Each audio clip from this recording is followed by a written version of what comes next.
नमस्कार विद्यार्थी मित्रांनो, आज आपण नवीन धडा सुरू करणार आहे.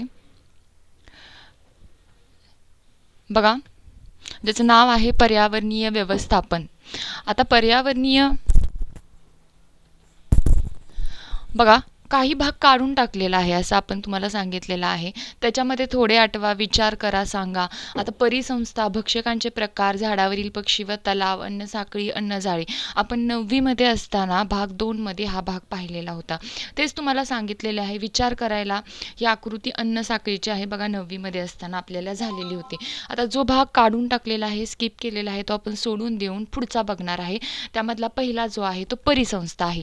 बघा, आता परिसंस्था म्हणजे काय, तर जैविक आणि अजैविक घटक तसेच त्यांची परस्परांशी होणारी आंतरक्रिया हे सर्व मिळून परिसंस्था तयार होते. बघा, जैविक आणि अजैविक घटक हे काय होते, तसंच घटक जे आहेत तसेच त्यांची जी परस्परांशी एकमेकांसोबत जी आंतरक्रिया जे काही घडतंय त्यांच्यामध्ये, हे सगळं मिळून एक परिसंस्था तयार होत आहे. ठीक आहे.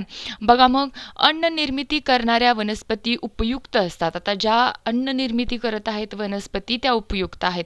त्यांना खाणारे हरिण, शेळ्या, मेंढ्या, गाई, म्हशी, घोडे, उंट तर असे शाकाहारी प्राणी महत्त्वाचे असतात. आता या वनस्पतींना कोण खातं, तर हरिण खातं, शेळ्या, मेंढ्या, गाई, म्हशी, त्याचबरोबर अजून काय सांगितलेलं आहे, घोडे, उंट हे खात आहेत. शाकाहारी प्राणी महत्त्वाचे असतात, जसे की हे आपण वर बघितले, हरिण, गाई, म्हशी, घोडे, उंट हे जे आहेत शाकाहारी प्राणी हे अतिशय महत्त्वाचे आहेत. या शाकाहारी प्राण्यांची संख्या प्रमाणाबाहेर वाढू न देणारे वाघ, सिंह यांसारखे हिंस्र प्राणी सुद्धा तितकेच महत्त्वाचे आहे. आता ह्या प्राण्यांना, शाकाहारी प्राण्यांना, आपण 9वीत असताना जो बघितलेला होता धडा, त्याच्यामध्ये आपण पाहिलेलं होतं की शाकाहारी प्राण्यांना मांसाहारी प्राणी खातात, वनस्पतींना आहेत त्या शाकाहारी प्राणी खातात, शाकाहारी प्राण्यांना मांसाहारी प्राणी खातात.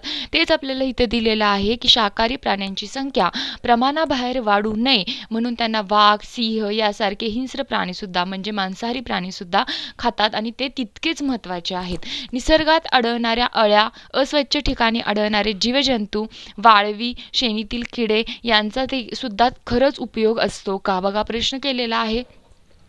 आपल्याला हा प्रश्न पडतो कधीतरी की ज्या अळ्या असतात, अस्वच्छ ठिकाणी वाढणारे जीवजंतू आहेत, वाळवी आहेत, हे कशासाठी आहेत, हे महत्त्वाचे आहेत का आपल्या परिसंस्थेसाठी?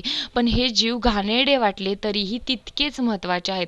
आपल्याला त्यांच्याकडे बघून थोडी घाण वाटते, ते घाणेरडे जीवाणू वाटतात, परंतु ते सुद्धा तितकेच महत्त्वाचे आहेत. ते मुख्यतः निसर्गाची साफसफाई करतात. त्यांचं काम काय आहे, ते साफसफाई कामगार म्हणून काम करत असतात. ते निसर्गाची साफसफाई करतात. म्हणजेच आपल्या भोवती असणाऱ्या या घटकांमुळे आपले अस्तित्व आहे. आपल्या भोवती हे सगळे जे काही घटक आहेत हे आपल्या अस्तित्वासाठी महत्त्वाचे आहेत. यासाठी सर्व घटकांची योग्य ती काळजी आपण घेतली पाहिजे. म्हणून या सर्व घटकांची तितकीच योग्यतेने आपण काळजी घेणं हे आपलं काम आहे. ठीक आहे. बघा, आता विचार करा, चर्चा करा हा भाग सुद्धा आपला काढून टाकलेला आहे. तरी सुद्धा बघा, वर्षानुवर्ष जंगलातील पालापाचोळा, पडलेली झाडे इत्यादी तसेच गाव परिसरातील मृत जनावरे यांचे विघटन झाले नसते. तर विचार करा की ही जी वर्षानुवर्ष जंगलामध्ये पालापाचोळा, इतकी झाडे पडलेली आहेत, यांचं जर विघटनच झालं नसतं, विघटकच नसते, सूक्ष्मजीव नसते, तर काय झालं असतं याचा थोडासा विचार करा. दुर्गंधी पसरली असती, आजार पसरले असते. ठीक आहे. मग आता थोडे आठवा. अन्न साखळीतील विविध पोषण पातळ्या कोणत्या? ऊर्जा मनोरा म्हणजे काय? हा भाग जरी काढून टाकलेला असला तरी काय करायचं आहे, वहीमध्ये अन्न साखळीतील विशेष पोषण पातळ्या लिहायच्या आहेत. ऊर्जा मनोरा म्हणजे काय हे लिहायचं आहे. बघा, मी 9वीत असताना मीच तुम्हाला हे शिकवलेलं आहे. 9वीचं पुस्तक घ्या, हवं तर, वाटलं तर तुमच्याकडे असेल. ते पुस्तकामधले एका वाक्यात उत्तर आहेत ती लिहून मला पाठवून द्यायची आहेत. ठीक आहे. आता हा ओक तक्ता, परिसंस्था, हा सुद्धा काढून टाकलेला आहे. आपण बघूया तरीही हा काढून टाकलेला आहे का. नसेल काढलेला तर आपल्याला शिकवायला येईल. म्हणजे ओक तक्ता जो आहे हा काढून टाकलेला आहे. ठीक आहे. मग ह्याच्या खालचं बघूया. दक्षिण भारतामध्ये विविध राज्यात मोठ्या प्रमाणात भात शेती केली जाते. तेथील भात पिकांवर अन्नासाठी मोठ्या प्रमाणात नाकतोडे येतात. त्याचबरोबर तेथील शेतीमधील चिखलात नाकतोडे यांचा भक्ष्य म्हणून उपयोग करण्याकरता बेडकांची संख्या सुद्धा मोठ्या प्रमाणात असते आणि आवडतं खाद्य म्हणून बेडकांच्या भक्षणासाठी सापही तेथे असतात. परंतु जर अचानक तेथील बेडकांची संख्या कमी झाली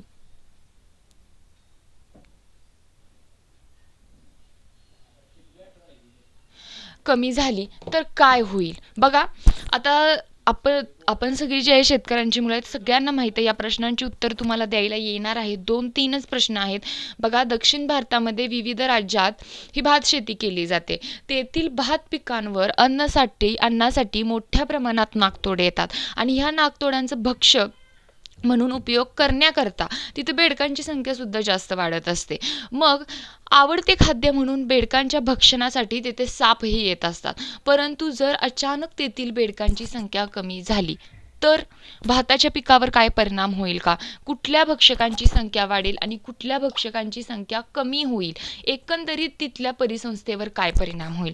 बघा, आपण आता वर परिसंस्था म्हणजे काय बघितलेली आहेत. सगळे एकमेकांवर अवलंबून आहेत. शाकाहारी, मांसाहारी आणि त्याचबरोबर वनस्पती शाकाहारी, मांसाहारी असं आपण पाहिलेलं आहे. तसंच इथे एक विचार करायचा आहे की तिथे नाकतोडे आलेले आहेत. नाकतोड्यांना खाण्यासाठी बेडूक आहेत. बेडकांचा म्हणून भक्षण करण्यासाठी तिथे साप आलेला आहेत. पण अचानक बेडकांची संख्या जर कमी झाली तर भाताच्या पिकावर काय परिणाम होणार? कुठल्या भक्षकाची संख्या वाढेल? एकंदरीत तिथल्या परिसंस्थेवर काय परिणाम होईल? ह्या 3 प्रश्नांची उत्तरं लिहून मला पाठवायची आहेत. नाही आले तर आम्हाला समजत नाही असा मेसेज केला तरी सुद्धा चालेल. आपण उद्याच्या व्हिडिओमध्ये ह्याची उत्तर देऊ. पण तुम्ही प्रयत्न करायचा आहे. ठीक आहे? बघा, पर्यावरण आणि परिसंस्था संबंध. बघा काय सांगितलेलं आहे. आता वर आपल्याला प्रश्न सांगितलेत की पर्यावरण म्हणजे काय, पर्यावरणामध्ये कशा कशाचा समावेश होतो. हेच आता आपण खालच्या मुद्द्यामध्ये बघायचं आहे की पर्यावरण व परिसंस्था त्यांचा संबंध काय आहे. बघा, मग पर्यावरण ही एक अत्यंत व्यापक संज्ञा आहे. आपल्या सभोवती असलेल्या भौतिक, रासायनिक आणि जैविक घटकांनी मिळून पर्यावरण बनते. म्हणजे भौतिक, रासायनिक आणि जैविक घटकांनी मिळून जे बनते त्याला आपण पर्यावरण असं म्हणत आहे. थोडक्यात पर्यावरण म्हणजे सभोवतालची परिसंस्था. अतिशय साधी सोपी जर व्याख्या सांगायची झाली तर थोडक्यात पर्यावरण म्हणजे आपल्या सभोवताली जी परिस्थिती आहे ती. म्हणजे पर्यावरण म्हणजे काय? तर पर्यावरण म्हणजे सभोवतालची परिस्थिती. बघा, आता दुसऱ्या प्रश्नाचं उत्तर काय येऊ शकतं की त्यामध्ये कशा कशाचा समावेश होतो? तिच्यात अनेक सजीव, निर्जीव, नैसर्गिक व मानवनिर्मित घटकांचा समावेश होतो. बघा, सजीव येणार, निर्जीव येणार, नैसर्गिक व मानवनिर्मित अशा सगळ्या घटकांचा त्यात समावेश होतो. आता पर्यावरणाचे 2 प्रकार पडतात. एक म्हणजे नैसर्गिक आणि दुसरा म्हणजे प्राकृतिक पर्यावरण. दुसरा प्रकार म्हणजे मानवनिर्मित पर्यावरण.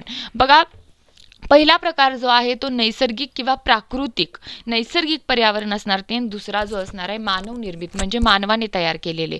बघा, आता नैसर्गिक पर्यावरणात हवा, वातावरण, जल, भूमी, सजीव इत्यादींचा समावेश होतो.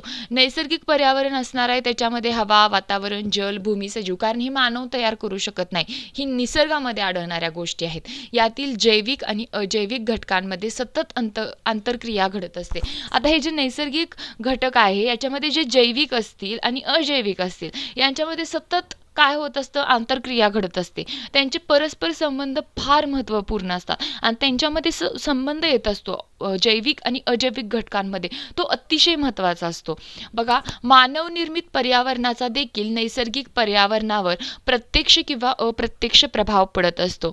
मूलतः पर्यावरणात 2 घटकांचा समावेश होतो. बघा, आता आपण म्हणू मानवनिर्मित पर्यावरणाचा काय उपयोग? तर मानवनिर्मित पर्यावरणाचा सुद्धा काय होत असतो? प्रत्यक्ष म्हणा किंवा अप्रत्यक्षरित्या हा नैसर्गिक पर्यावरणावर प्रभाव पडत असतो. मग याच्यामध्ये 2 घटकांचा समावेश होतो, जैविक घटक आणि अजैविक घटक. पर्यावरणातील जैविक आणि अजैविक घटक यांच्यातील आंतरसंबंधाचा अभ्यास करणाऱ्या शास्त्रास पारिस्थितिकी असे म्हणतात. बघा, काय म्हणतायत की पर्यावरणामध्ये जे 2 घटक आढळत आहेत, जैविक आणि अजैविक घटक, यांचा अभ्यास करायचा आहे. जे शास्त्र याचा अभ्यास करते, ज्या शास्त्रात याचा संबंध दिला जातो, माहिती दिली जाते, त्या शास्त्रास आपण पारिस्थितिकी असं म्हणतो. पारिस्थितिकीचा अभ्यास करण्यासाठी जे मूलभूत कार्यात्मक एकक वापरले जाते त्यास परिसंस्था म्हणतात. छोट्या छोट्या डेफिनेशन दिलेल्या आहेत, विचारल्या जाऊ शकतात. रिकाम्या जागा भरा, इथे अंडरलाईन करून घ्या, वहीमध्ये लिहून घ्या. छोट्या छोट्या गोष्टी असतात ज्या आपल्याला माहीत असणं गरजेचं आहे. मग आता या पारिस्थितिकीचा अभ्यास करण्यासाठी जे मूलभूत कार्यात्मक एकक आहे ते कोणतं आहे? परिसंस्था. ठीक आहे. बघा, मग आता पर्यावरणामध्ये कोणकोणती चक्रे असतात आणि त्यांचे काय महत्त्व आहे. मागच्या 9वीमध्ये भाग 2 मध्ये आपण हे पाहिलं होतं. जलचक्र आहे, वायुचक्र आहे, कार्बन चक्र, नायट्रोजन चक्र, ऑक्सिजन चक्र, अगदी व्यवस्थित आपण ही सगळी चक्र पाहिलेली होती. ही नैसर्गिक चक्रे अखंडपणे चालू राहिली की पर्यावरणाचे संतुलन टिकून राहते. परिसंस्थेतील विविध अन्न साखळ्यांमुळे ही पर्यावरण संतुलन कायम राहते. बघा, पर्यावरणातील जलचक्र, वायुचक्र, कार्बन चक्र, ऑक्सिजन चक्र, नायट्रोजन चक्र ही नैसर्गिक चक्रे अखंडपणे चालू राहत असतात आणि पर्यावरणाचे संतुलन त्यामुळे टिकून राहते. परिसंस्थेतील विविध अन्न साखळ्यांमुळे हे पर्यावरण संतुलन कायम राहत असते. ठीक आहे. बघा, निसर्गाच्या अस्तित्वाशिवाय मानवाचे अस्तित्व ही अशक्यप्राय बाब आहे. त्यामुळे नैसर्गिक पर्यावरणाचा समतोल बिघडू न देता त्याचे जतन करणे हे मानवाचे आद्य कर्तव्य आहे. असे म्हटले जाते की आपल्या पूर्वजांकडून ही पृथ्वी आपल्याला वारसा हक्काने मिळाली नसून ती आपल्या पुढच्या पिढीकडून उसनवार मिळालेली आहे. म्हणूनच आपल्याकडे आणि आपल्यासाठी आणि पुढच्या पिढीसाठी ती ठेव सांभाळायची आहे, हे आपण कदापि विसरून चालणार नाही. अतिशय महत्त्वाचा मुद्दा दिलेला आहे. हा भाग आय थिंक काढून टाकलेला आहे, पण आपल्यासाठी अतिशय महत्त्वाचा आहे की आपल्याला माहीत असलं पाहिजे की निसर्गाच्या अस्तित्वाशिवाय मानवाचे अस्तित्व अशक्य आहे. अगदी झिरो म्हटलं तरी चालेल, शून्य आहे. त्यामुळे निसर्गाचा समतोल बिघडू न देणं हे मानवाचं कर्तव्य आहे. आपल्या पूर्वजांकडून ही पृथ्वी आपल्याला वारसा हक्काने मिळालेली नाहीये, तर आपल्या पुढच्या पिढीकडून ती आपल्याला उसनवार मिळालेली आहे, उसन्या पद्धतीने मिळालेली आहे. म्हणूनच आपल्यासाठी व आपल्या पुढच्या पिढीसाठी तिला सांभाळायचं आहे, हे आपलं प्रथम कर्तव्य आहे. ठीक आहे. बघा, मग आता काय सांगितलेलं आहे आपल्याला की आता ह्यातला भाग कोणता काढलेला आहे आपण एवढा बघूया. हे तक्ते जे आहेत हे काढलेले आहेत का हे बघणं महत्वाचं आहे. थोडी आठवा. हा भाग काढलेला होता, थोडे आठवा, तरी सुद्धा आपण तो घेतलेला आहे. लक्षात ठेवा, हा थोडे आठवा जो आत्ता आपण भाग घेतला हा काढून टाकलेला आहे. त्यासोबत निरीक्षण व माहिती भरा. ठीक आहे. बघा, हा एक भाग काढून टाकलेला आहे, निरीक्षण व माहिती भरा. बघा, मग आता आपल्याला पर्यावरण संवर्धन बघायचं आहे. मग त्यात आपल्याला काही प्रश्न दिले आहे. पर्यावरणावर कोणकोणते घटक परिणाम करतात, जसे आपण वर बघितले, जैविक असतात, अजैविक असतात. त्याचबरोबर पर्यावरणामध्ये भक्षकांची संख्या सतत वाढत गेली तर काय होईल. बघा, पर्यावरणामध्ये सतत भक्षकांची संख्या वाढत गेली तर काय होईल. साधा सोपा प्रश्न आहे. त्याचबरोबर नदीच्या किनारी मोठमोठे कारखाने उभारले गेले तर नदी या परिसंस्थेवर काय परिणाम होईल, याची उत्तर तुम्ही मला सांगायची आहेत. अगदी 7वी, 8वी, 9वी पासून तुम्ही छोटे छोटे भाग बघत आलेला आहे. नदीच्या किनारी मोठमोठे कारखाने उभारले तर नदीवर कसा परिणाम होईल, भक्षकांची संख्या वाढत गेली, 9वीतच हा आपण प्रश्न पाहिलेला होता. सो मला वहीमध्ये हे लिहून तुम्ही पाठवून द्यायचं आहे.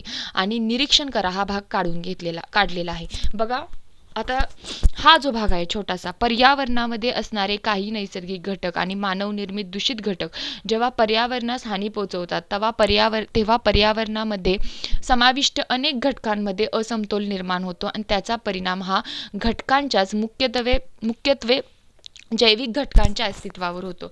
बघा, पर्यावरणात असणारे नैसर्गिक घटक किंवा मानवनिर्मित घटक हे दूषित झालेले आहेत, त्यामुळे पर्यावरणास हानी झालेली आहे. त्याच्यामुळे काय होत आहे की पर्यावरणामध्ये असमतोल निर्माण झाला याच्यामुळे, आणि त्याचा परिणाम जैविक घटकांवर झाला, त्याच्यामुळे त्यांच्या अस्तित्वावर त्याचा परिणाम दिसून आला. बघा, हा छोटासा मुद्दा आज आपण बघूया आणि राहिलेला पुन्हा भाग बघू आपण. आज पृथ्वीवर अनेक नैसर्गिक आणि मानवनिर्मित घटकांचा परिणाम होऊन बऱ्याच पर्यावरणीय समस्या निर्माण झाल्या आहेत. बघा, नैसर्गिक आणि मानवनिर्मित घटकांवर बऱ्याच गोष्टींचा परिणाम झाला आहे आणि त्याचा पर्यावरणीय समस्या निर्माण झालेला आहे. पर्यावरणीय प्रदूषण ही एक प्रमुख समस्या आहे. पर्यावरणामधलं जे प्रदूषण आहे ही सगळ्यात मोठी समस्या आहे. सर्वसाधारणपणे कोणत्याच वस्तूचे वा पदार्थांचे दूषितीकरण म्हणजे त्याचे प्रदूषण. आता प्रदूषण म्हणजे काय, साधी सोपी व्याख्या म्हणजे कोणत्याही वस्तूचे वा पदार्थाचे दूषितीकरण म्हणजे हे प्रदूषण असतं. पर्यावरणीय प्रदूषण म्हणजे नैसर्गिक घटना अथवा मानवाच्या कृतीमुळे सभोवतालच्या पर्यावरणावर झालेला अनावश्यक आणि स्वीकारार्ह बदल. बघा, काय सांगितलंय की पर्यावरणीय, इथे व्याख्या दिलेली आहे की पर्यावरणीय प्रदूषण म्हणजे नैसर्गिक घटना किंवा मानवाच्या कृतीमुळे. आता नैसर्गिक घटना आपल्या हातात नसतात, पण मानवाच्या कृतीमधून जे होतं ते मानवाच्यामुळे झालेलं असतं. मग नैसर्गिक घटना किंवा मानवाच्या कृतीमुळे सभोवतालच्या पर्यावरणात जो अनावश्यक व अस्वीकार्ह म्हणजे पर्यावरणाला मान्य नसलेला जो बदल होत आहे तो म्हणजे पर्यावरणीय प्रदूषण.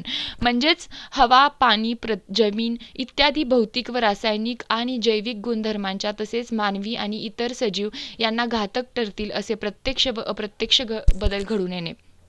बघा काय सांगितलेलं आहे की म्हणजेच काय नक्की पर्यावरणीय प्रदूषण म्हणजे हवा, पाणी, जमीन इत्यादींच्या भौतिक, रासायनिक, जैविक गुणधर्मांमध्ये, कोणाच्या भौतिक, रासायनिक आणि जैविक गुणधर्मांमध्ये, तर हवा, पाणी आणि जमीन यांच्या रासायनिक, जैविक आणि भौतिक गुणधर्मामध्ये तसेच मानव आणि इतर सजीव यांना घातक ठरतील असे प्रत्यक्ष व अप्रत्यक्ष बदल घडून होणे होय. बघा त्याने आपल्याला व्यवस्थित सांगितलेलं आहे की हवा, पाणी, जमीन इत्यादींच्या भौतिक, रासायनिक आणि जैविक गुणधर्मामध्ये तसेच मानव आणि इतर सजीव यांना घातक ठरतील असे प्रत्यक्ष किंवा अप्रत्यक्ष बदल घडून येत आहेत. ठीक आहे. मग मानवी लोकसंख्येचा विस्फोट, वेगाने होत असलेले औद्योगिकरण, नैसर्गिक संसाधनांचा अनिर्बंध वापर, जंगलतोड, अनियोजित नागरीकरण इत्यादी कारणे पर्यावरणास प्रदूषण घडवून आणतात. विचारलं जाऊ शकतं की पर्यावरण प्रदूषण कशामुळे घडून येतं, तर पर्यावरणीय प्रदूषण हे मानवी लोकसंख्येचा विस्फोट होत आहे, वेगाने औद्योगिकरण होत आहे, नैसर्गिक संसाधनांचा अनिर्बंध वापर होतोय, जंगलतोड मोठ्या प्रमाणात केली जात आहे, अनियोजित नागरीकरण केलं जात आहे. ठीक आहे. आता उद्याच्या भागामध्ये आपण प्रदूषणाचे प्रकार, नैसर्गिक प्रदूषण आणि मानवनिर्मित प्रदूषण असा एक आपण भाग पाहायचा आहे. आजच्या भागात तुम्हाला जे प्रश्न सांगितलेले आहेत वर मी ते मला लिहून माझ्या नंबरवर पाठवून द्यायचे आहेत. यामध्ये जर कोणाला काहीही शंका असेल तर मला नक्की विचारा. थँक्यू.